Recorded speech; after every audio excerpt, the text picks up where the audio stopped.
పెద్ద వర్షం పడలేదు, వాన వస్తుంది, చెట్లు అయితే పడిపోయాయి.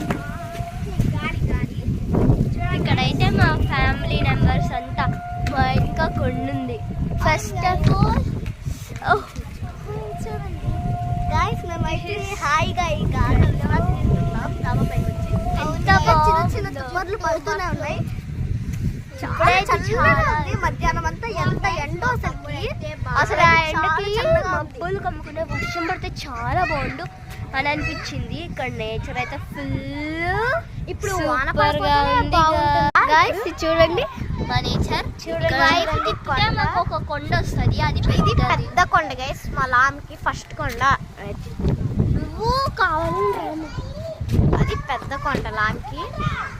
సెకండ్ వచ్చేది కనిపిస్తుంది కదా సిలువ, అక్కడ ప్రార్థన అయితే జరుగుతుంది ప్రతి సంవత్సరం.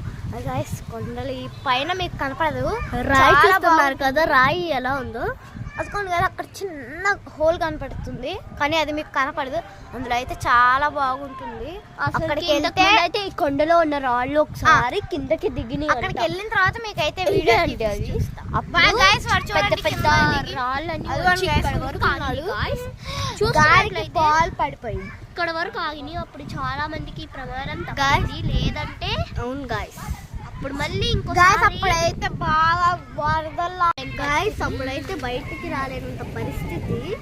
అప్పుడు ఆ రాళ్ళు అయితే మాకు చాలా భయం వేసింది. ఆ సౌండ్ పడిపోతాయా, రెండు రాళ్ళు ఉండే కదా మీకు కింద కనపడి, అవి పడిపోతాయని అంత భయము. మళ్ళీ అటువైపు ఇటువైపు చాలా రాళ్ళే పడ్డాయి. ఇప్పుడు వీస్తున్న ఊదురు గాలిల వల్ల అవి పడతాయేమోనని చాలా మంది భయపడుతున్నారు. బట్ అవి ఎందుకు పడ్డాయంటే వానలకి బాగా, అంటే నేలంతా ఇంకా ఇరుకుపోయి నేలంతా సాఫ్ట్ గా అయిపోవడం వల్ల అవి వానల వల్ల అవి కిందకు వచ్చేసి మట్టి అక్కడ నుంచి కిందకు వచ్చేసరికి అవి కూడా కిందకు వచ్చేసినాయి. అటువైపు మా ఇంటి వైపు కూడా గాయస్, అటువైపు ఇంతకు ముందు ఎంత పెద్ద పెద్ద రాళ్ళు పడ్డాయి. అప్పుడు మేము అందరం చాలా భయపడ్డాం. ఇప్పుడైతే నేచర్ చాలా బాగుంది అనమాట. చూడండి ఆ రెండు కొండలే రాయి ఇప్పుడు పడిద్దా అని అందరూ భయపడుతున్నారు. దట్ సైడ్ ఆ రాయి కూడా ఉంది గాయస్, పెద్దది. అదేనండి, అది రాళ్ళు పడతాయని భయం, చాలా భయం. ఇవన్నీ అయితే అదిగోండి గాయస్, మొన్న వానకు అక్కడ చూడండి ఎలా పడిపోయిందో. అది కుక్కలు అయితే తిరుగుతూనే ఉంటాయి. ఈ వీడియో అయితే బై బై. అసలు